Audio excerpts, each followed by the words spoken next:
दिमाग कमजोर है। किस वजह से कमजोर है? एक ही वजह है, उसके पास इश्क रसूल की दौलत जैसी होनी चाहिए वैसी नहीं। वरना डॉक्टर इकबाल ने कहा, कुव्वते इश्क से हर पस्त को बाला कर दे। शायर नहीं थे, मुफक्किर थे। वो ताकतों का अंदाजा था कि इश्क रसूल की कुव्वत का आलम क्या है। तो ए रसूल आजम सल्लल्लाहु अलैहि वसल्लम के दीवानों, इन तमहीदी गुफ्तगू में बस एक बात अर्ज कर दूं, आज से दुरूद शरीफ को अपना वजीफा बना लो। पढ़ेंगे इंशाअल्लाह लजीज। फिर आप देखेंगे जिस पर दुरूद पढ़ते हो ना, किसी दिन वो करम भी फरमा देंगे। और मैं तो हैरान हूं, दुरूद पढ़ रहा है बेटा और बारगाहे रसूल में नाम लिया जा रहा है उसके बाप का भी। या अल्लाह, माजरा क्या है? बेटा दुरूद पढ़े तो बेटे के नाम के साथ साथ बाप का भी नाम। तो जवाब मिलेगा, उस बाप को कैसे भूला जाए जिसने अपने बेटे को दुरूद की तरबियत पेश की थी। ये सीखो, इसको समझो। अब आइए थोड़ा सा मैं समझाता हुआ चलूं। उमूमी तौर पर 12 बजे के बाद मुझे गुफ्तगू करना थोड़ा सा मेरे लिए भी बोझल होता है, लेकिन खैर आप लोग बेदार हैं, थोड़ी देर मुझे बर्दाश्त कर लें। आपसे अगर कोई पूछे कि आप कौन हैं, तो आप क्या जवाब देंगे? चलिए मैं आपसे पूछ रहा हूं, आप कौन हैं? मुसलमान कहेंगे ना, बोलिए भाई। आपसे पूछे कि आपका मजहब क्या है, तो आप क्या बोलेंगे? बोलिए, बोलेंगे ना। आप फॉर्म भरते होंगे ना, रिलीजन लिखा हुआ आता है, तो क्या लिखते हैं उसमें? बोलिए यार, आप सो रहे हैं शायद, जवाब दीजिए, क्या लिखते हैं आप? लिखते हैं ना, लिखते हैं ना। अब एक सवाल मैं आपसे पूछता हूं। दुनिया आपको मुस्लिम समझ रही है, हम भी आपको मुस्लिम समझ रहे हैं, और आप मुस्लिम की हैसियत से दुनिया में पहचाने जा रहे हैं। अब एक सवाल मैं आपसे करता हूं, जरा अपनी जिंदगी में इस्लाम को तलाश करो, कहां है? मैं गुमशुदा चीज की तलाश के लिए आपको सबक सिखाने आया हूं। आप गुमा हुआ बच्चा तलाश करते हो ना, मैं आपसे कहता हूं आप अपनी जिंदगी में इस्लाम तलाश करो। मुसलमान हो ना, इस्लाम तलाश करो। अरे भाई आप देखिए, कोई कहे मैं डॉक्टर हूं, तो वो डॉक्टर जब खुद को कहता है तो जाहिर सी बात है कि पेशेंट उसके पास जाएगा, वो दवाएं लिख करके देगा, उसके वहां पर बोर्ड आवेजा होगा, डिग्री लगी हुई होगी, कान के अंदर उसका आला लगा हुआ होगा, सांस चेक करने के लिए सब कुछ होगा, सारी चीजें होंगी। उससे समझ में आ जाएगा, प्लस की साइन लगी होगी, डॉक्टर की गाड़ी पर भी प्लस की साइन होती है, जिससे समझ में आता है कि ये डॉक्टर है ना। वकील का मामला, कोट पहने हुए होगा काला, ये सब चीज है ना। आपकी जिंदगी में कहां है इस्लाम? चलिए बताइए, तलाश कीजिए आप।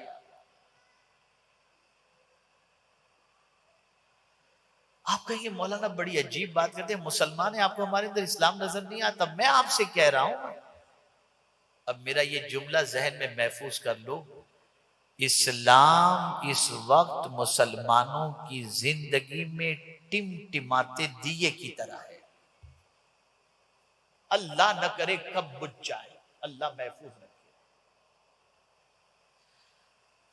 अब आप कहेंगे मौलाना अजीब अजीब बातें आप करते हैं, मैं आपको दलील के तौर पर समझाता हूं। शादियां होती हैं, शादियों का मौसम है, पहले दिन से लेकर आखिरी दिन तक शादी की सारी तकारीब का जायजा ले लीजिए, और उन सारी तकारीब में ढूंढिए कि कहां इस्लाम है। सारे प्रोग्राम्स पे तलाश कीजिए कि कहां इस्लाम है। क्या डांडिया में इस्लाम है? क्या हल्दी पीठी में इस्लाम है? क्या मंगनी की रसूमात और रिंग सेरेमनी में इस्लाम है? क्या मर्द और जन के इख्तिलाफ में इस्लाम है? तलाश कीजिए इस्लाम को। शादी से पहले रात जागना और खुराफात करना, क्या उसमें इस्लाम है? तो हम इस नतीजे पर पहुंचेंगे, इस्लाम पूरी तकारीब के अंदर 5 मिनट नजर आता है, सिर्फ 5 मिनट। और वो 5 मिनट भी कब? जब काजी साहब इजाबो कबूल कराते हैं, बस उस वक्त इस्लाम नजर आता है, बाकी कहीं भी इस्लाम नजर नहीं आता। यहां तक कि आप कहेंगे वलीमे में तो इस्लाम है, तो इसे भी समझा दूं। वहां भी हुजूर सल्लल्लाहु अलैहि वसल्लम के फरमान की रोशनी में इस्लाम तलाश करेंगे ना, तो आपको पता चलेगा। आकाए करीम सल्लल्लाहु अलैहि वसल्लम फरमाते, सबसे बुरा खाना उस वलीमे का खाना है जिसमें गरीब को दावत न दी जाए। तलाश कर लीजिए इस्लाम। बहुत हम खुद को मुसलमान कहते हैं, जरा इस्लाम अपनी जिंदगी में झांक कर भी तो देखो, तलाश करके भी तो देखो। मुफ्ती साहब तशरीफ फरमाए, काजी साहब तशरीफ फरमाए, सैयद साहब और दीगर उलमा तशरीफ फरमाए। अरे ऐसी हालत है कि अगर दूल्हे को पहला कलेमा पढ़ाया जाए, खुदा की कसम वो भी सही नहीं पढ़ पाता इल्ला माशाअल्लाह, और कहते इस्लाम।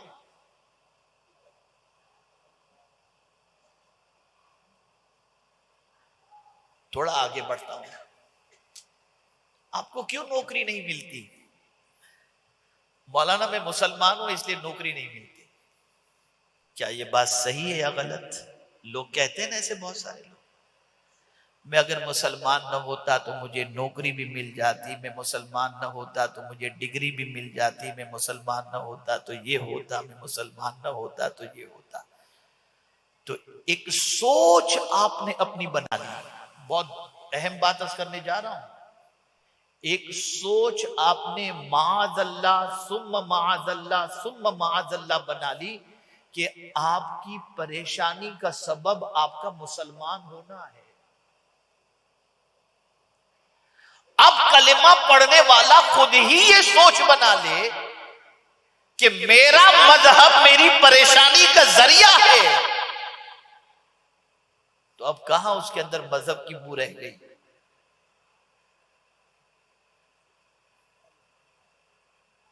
और आप तलाश करें हर खासो आम की जबान पर इल्ला माशाअल्लाह ये जुमला आपको नजर आए।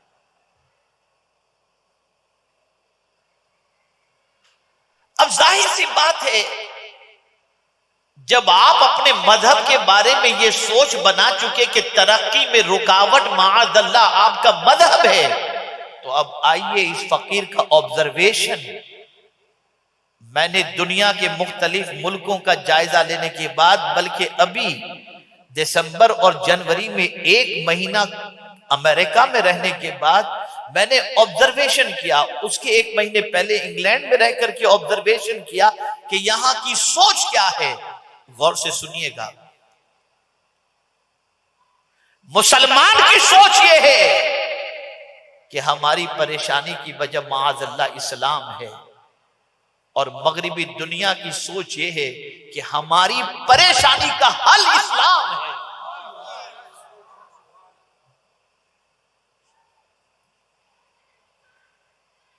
एक वीडियो मेरी नजर से गुजरी, आपको हैरत होगी।